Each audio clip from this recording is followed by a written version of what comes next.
నా పరిశుద్ధ పర్వతమునకు నేను తోడుకొని వచ్చేదను, నా మందిరములో వారిని ఆనందింప చేసేదను, నా బలిపీఠము మీద వారు అర్పించు దహన బలులను నాకు అంగీకారములగును. కొట్టు, చాపట్ల గట్టి కొట్టు. కొన్ని విషయాలు మీకు ఎవరు చెప్పరు, నాలాంటి వాళ్ళు తప్పితే. అలా నేను ఒక్కదాన్ని కాదు, నాలాంటి వారు నిష్పక్షపాతంగా చెప్పగలిగేటువంటి వారు ఉన్నారు, దేవుడు ఏర్పరుచుకున్నటువంటి వారు. ఏలియాలాగా నేను ఒక్కడనే నన్ను అనలా, ఇంకా ఎంతోమంది ఉన్నారు అని చెప్పి ప్రభు చేత నేను చెప్పించుకోనిలే, ఆయన అనుభవం నా ఎదుట ఉంది కాబట్టి. ఎందుకంటే మన ప్రార్థన పాపంగా మార్చబడకూడదు. ఈరోజు మనం ఉపవాసం ఉంటుందే తెలుసు, ఏడ్చేదే మనకు తెలుసు. నేను ఎంతగా ప్రాధేయపడుతున్నా, ఎంతగా ప్రాకులాడుతున్నా, ఎంతగా ఏడుస్తున్నా, ఎందుకని నాకు దేవుడు మేలు చేయట్లేదు. ఎట్టొచ్చిన వాళ్ళు అటు ఆశీర్వదించబడుతున్నారు.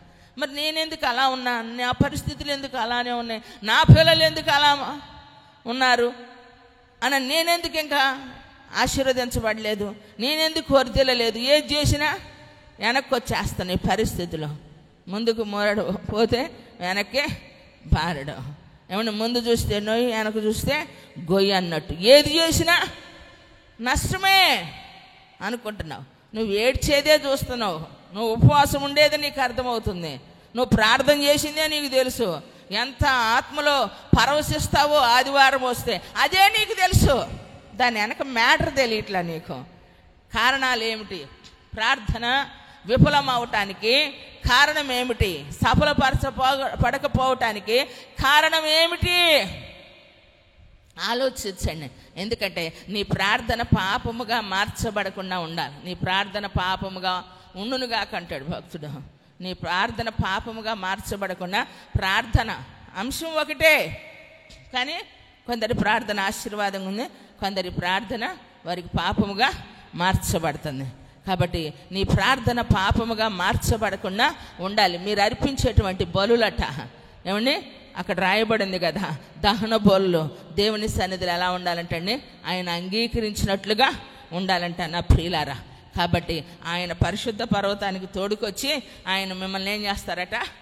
ఆనందింపజేస్తాడంట. కొట్టు, చాపట్ల గట్టి కొట్టు. మీకు ఒక వ్యక్తి గురించి నేను చెప్పాలని ఆశపడుతూ ఉన్నాను.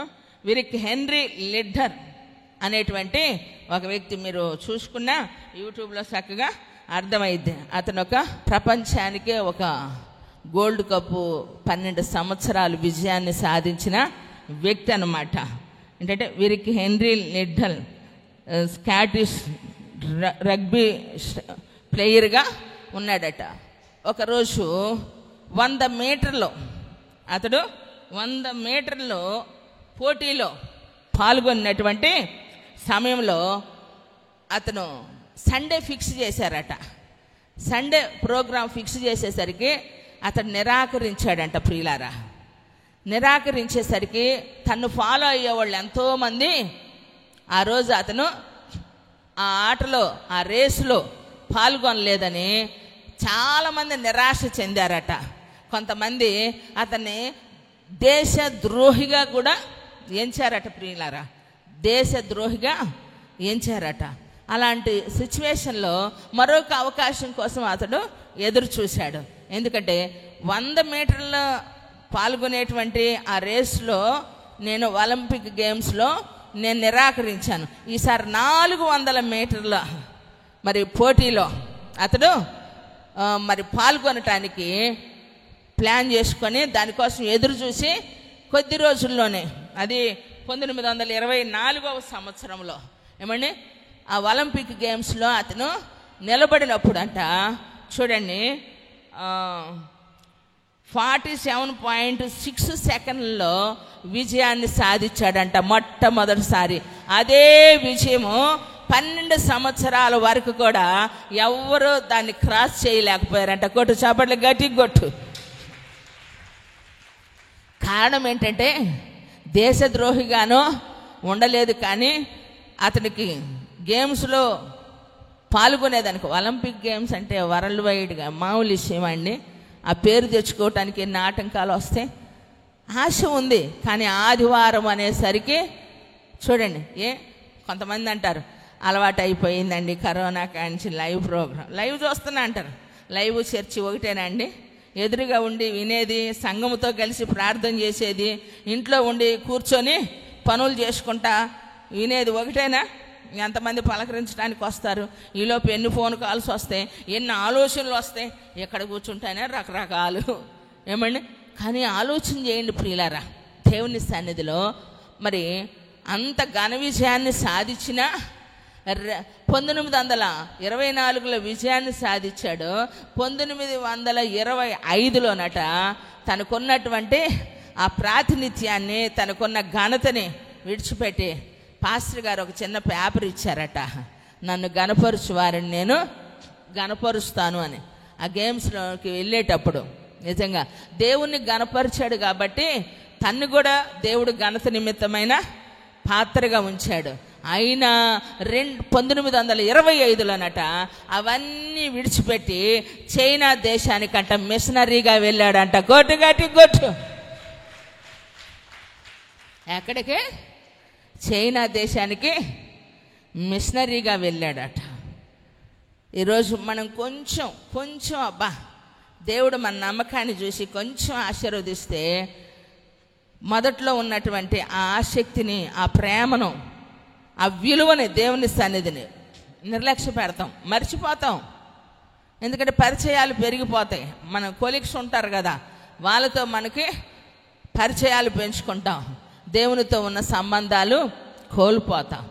కానీ దేవుని సన్నిధిలో నీ పూర్ణ వివేకముతోను, నీ పూర్ణ బలముతోను నీ దేవుడైన ప్రభువును ప్రేమింపవలనన్నది ప్రధానమైన ఆజ్ఞ. రెండవది ఏమిటంట?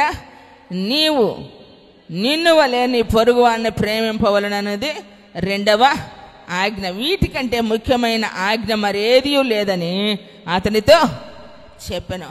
ఒక శాస్త్రి వచ్చి అంటా ఉన్నాడట, బోధకుడా బాగుగా చెప్పితివి, ఆయన అద్వితీయుడనియు ఆయన తప్ప వేరొకడు లేడనియు నువ్వు చెప్పిన మాట సత్యమే.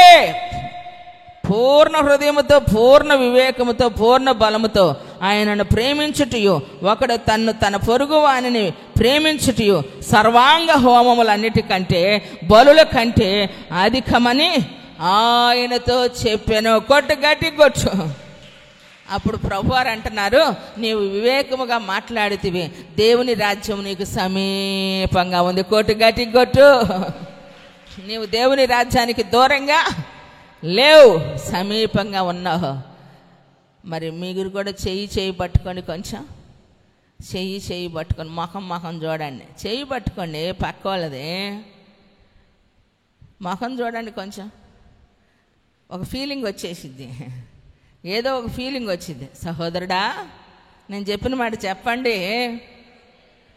సహోదరు అయితే సహోదరు అనుకోండి. సహోదరుడా, నీవు దేవుని రాజ్యమునకు సమీపంగా ఉన్నావా అని నీకు తోస్తున్నదా? చూడండి ఒకసారి ముఖాలు, మీ ఒకళ్ళ ముఖం అర్థమైపోద్ది matter. Praise the Lord. Hallelujah, hallelujah. ఎందుకని? మనమేంటో మనకు బాగా తెలుసు, మన దేవునికి తెలుసు. సర్వాంగ హోమముల కంటే, బలుల కంటే అధికమైందంట. ఏమిటది? దేవుణ్ణి నీవు ప్రేమించటం. కొంతమంది పట్టు వదలరు. ఏమండి? పట్టుకుంటే పట్టు వదలరు.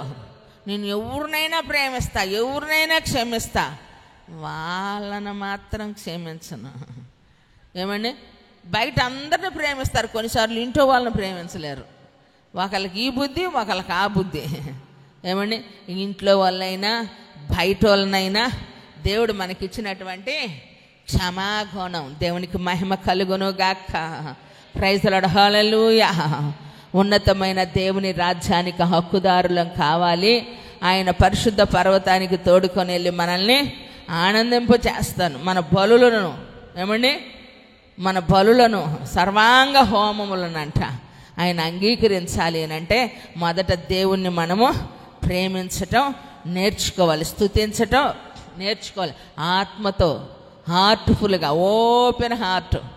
ఒక ఆయన అంటారు, గొప్ప దైవజనుడు, క్రైస్తవుడు ఎలా ఉండాలంటే దాగుడు మూతలు ఆడకూడదట, తెరిచిన పుస్తకంలాగా ఉండాలట, తెరిచిన పుస్తకంలాగా ఉండాలట దేవుని సన్నిధిలో. అటు కృపలో మనల్ని దేవుడు స్థిరపరచును గాక. Praise the Lord. హల్లెలూయా.